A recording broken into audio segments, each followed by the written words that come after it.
ساری دنیا میں عذاب آئے ہوئے ہیں، پریشان ہیں لوگ، ہماری بارشیں رکی ہوئی ہیں، زلزلے سیلاب آ رہے ہیں، مسلمان آپس میں لڑے، پوری دنیا پیٹ رہی ہے۔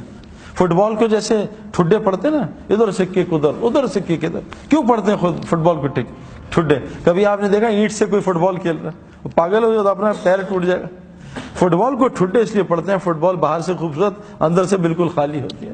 مسلمان نے آج فٹ بال کی طرح باہر کی زندگی خوبصورت بنانے کو شروع کر دیا اور ایمان عمل کو چھوڑ دیا، اللہ نے ساری دنیا کا ٹھڈا اس کو بنا دیا، ساری دنیا اس کو مار رہی ہے۔ اوپر سے اللہ بھی ناراض، کبھی زلزلہ، کبھی سیلاب، کبھی بارشوں کے وقت بدل رہے ہیں، کبھی آپس میں لڑوا رہے ہیں۔ میں جس علاقے میں رہتا ہوں، ہر گھر میں لڑائی ہو رہی ہے۔ کیا ہم ہندوستان، پاکستان، افغانستان، ہر گھر میں لڑائی۔ میں بھی اسلام آباد گیا کورٹ میں، تو اس سے جج صاحب جو میں نے بات کی، جج صاحب سچ بتائیں آپ کے کورٹ میں باہر کی لڑائیاں کتنی ہیں، رشتہ داریوں کی لڑائیاں کتنی ہیں؟ کہ 70% کورٹ کیسز رشتہ داروں کے آپس میں، بیوی نے شوہر پہ کیس کیا ہوا ہے، شوہر نے بچوں پہ، بچوں نے ماں باپ پہ۔ اللہ نے اللہ فرماتے ہیں تمہارے اندر نفرتیں ڈال کے تمہیں آپس میں لڑواؤں گا۔ میرے پیارو، اس وقت مسلمان پہ کون سا عذاب نہیں ہے؟ اور یہ اللہ کا احسان کرم ہے جو اللہ چھوٹی چھوٹی پریشانیاں بھیجتے ہیں، کیونکہ اللہ فرماتے ہیں کہ میں دنیا میں چھوٹے چھوٹے چھوٹے عذاب، چھوٹی پریشانیاں، مصیبتیں تمہیں اس لیے بھیجتا ہوں تاکہ تم مرنے کے بعد کے بڑے عذاب سے بچ جاؤ۔ اور میں کیوں کرتا ہوں؟ تاکہ تم اللہ کی طرف رجوع کر لو۔ تو طالوت علیہ السلام جا رہے ہیں، اللہ نے پیاس کی حاجت شروع کر دی۔ اب پیاس لگی، اللہ نے کہا پانی نہ پینا بالکل، ہاں بہت پیاس لگے اتنا پی لینا جتنا اس چلو میں آتا ہے، بس اس سے زیادہ نہ پینا۔ اب 313 لوگوں نے نبی کی بات مانی، اور اکثر یہی ہوتا ہے، ماننے والے تھوڑے ہوتے ہیں، نافرمان زیادہ ہوتے ہیں۔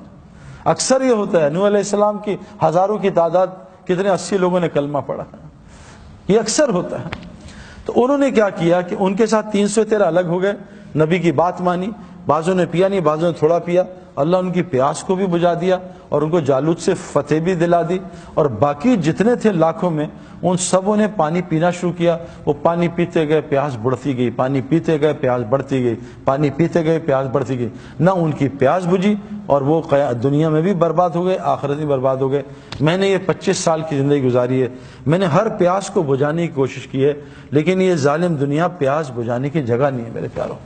میں نے ہر لائن کی پیاس، گاڑیوں کی، مکانوں کی، جو لائن ہے، جو لوگ بتا رہے ہیں یہاں کامیابی، یہاں کامیابی، اور میں تو ایک چھوٹا سا آدمی تھا، میں نے آس پاس دنیا کے بڑے بڑے لوگ دیکھے، میں نے ایک آدمی کو بھی کامیاب ہوتے، کیوں کہ جیسے چائے بنانے والے نے چینی نہیں ڈالی، ہم جتنا مرضی وہ گھولتے رہے چاروں طرف، وہ نہیں میٹھی ہوگی۔ اللہ نے اس کائنات میں کوئی چیز ایسی نہیں ہے جس میں ہمارے حالات کا تعلق رکھا ہے کہ اس سے حالات ٹھیک ہوں گے، گھر بنا لو حالات ٹھیک ہوں گے۔